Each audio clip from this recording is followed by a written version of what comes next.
The dojo was quiet, not empty, but alive with focus and memory. The sun crept over the horizon, painting the paper screens orange. Dust motes floated in the stillness, each a tiny world. Here, strength was measured in patience, discipline, and the space between thoughts. The loudest noise wasn't always the one you could hear. Kenji stood in the center, built like a coiled spring, every muscle ready.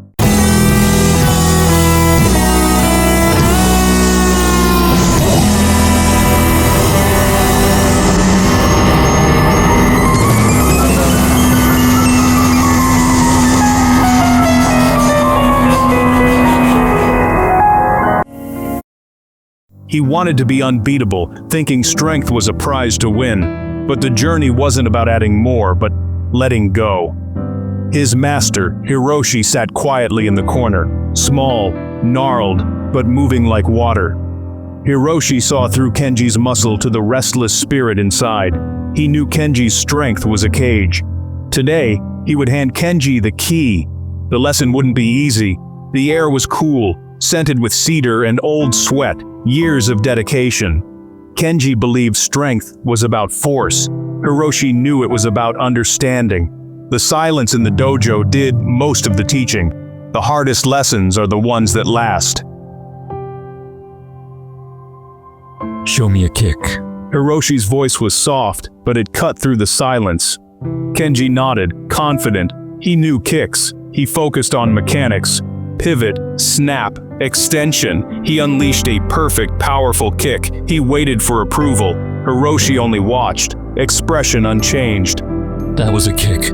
It had strength and precision, but it was empty. Kenji frowned. Empty. He'd put everything into it. Now show me another, but this time give it feeling. Give it emotional content. Kenji was lost. Emotional content. He'd always been taught to control emotions, not use them. Emotions were supposed to be a weakness. The master's request challenged everything he thought he knew. Kenji hesitated, unsure. He'd never been asked to fight with feeling. He wondered if he even knew how. The silence pressed in, waiting for his answer. Kenji prepared to try again, uncertain. The lesson was just beginning. Hiroshi's eyes never left him. The real test was not of muscle, but of spirit. Kenji forced anger into his kick, thinking of rivals and humiliation. The kick was loud but clumsy. His form broke under the strain. That is not feeling. That is noise. Anger is just a shadow. It blinds you. Kenji's frustration grew. He tried sadness, but the kick was weak, hesitant. He felt foolish. How could sadness power a kick?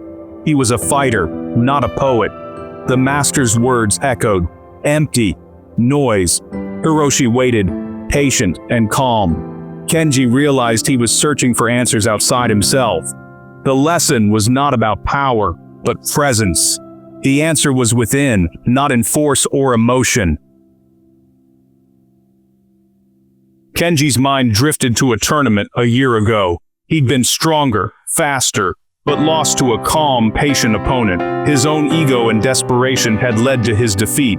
The memory stung, not just the loss, but the realization he'd beaten himself. Another memory, a sparring session where his aggression backfired. His senior partner had easily countered his reckless attack. The lesson was clear. Unchecked emotions were his enemy. Rage, pride, excitement, they clouded his judgment and made him predictable. He'd always tried to suppress emotions, to become a machine. But Hiroshi was asking for the opposite, to use feeling, not hide from it. How could the thing that caused his downfall also be the key to his success? It felt like a contradiction. Kenji struggled to understand. The answer seemed just out of reach. He realized he'd been fighting himself all along. The real battle was within. The silence of the dojo offered no easy answers. Only the next attempt would reveal the truth.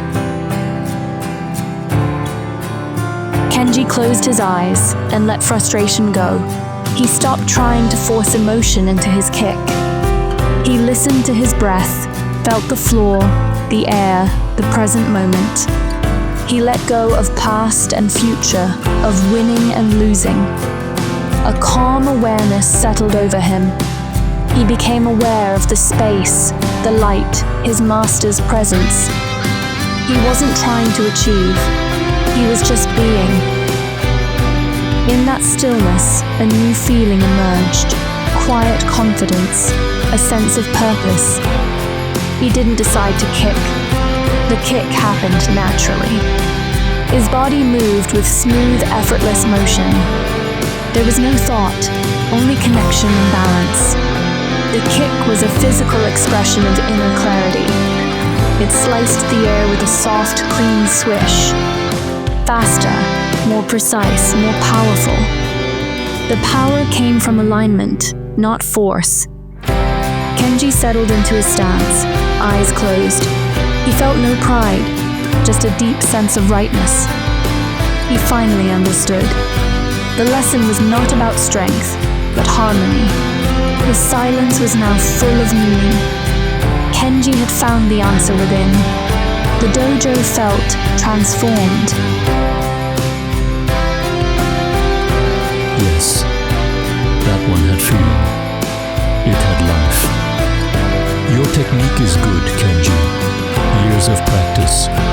But your kicks are like a finger pointing to the moon. A tool, not the goal.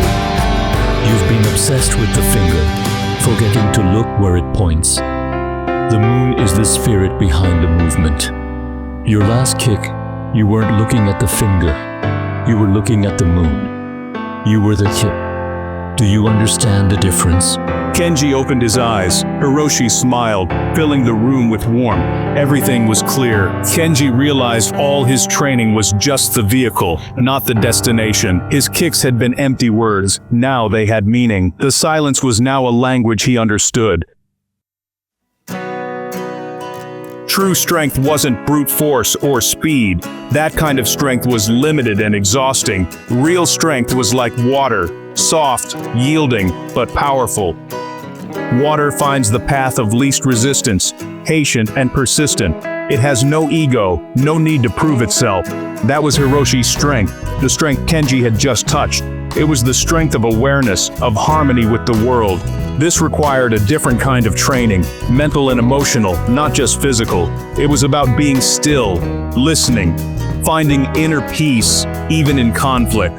When calm and centered, you see clearly, respond intuitively. The secret of great fighters, not thinking faster, but not thinking at all.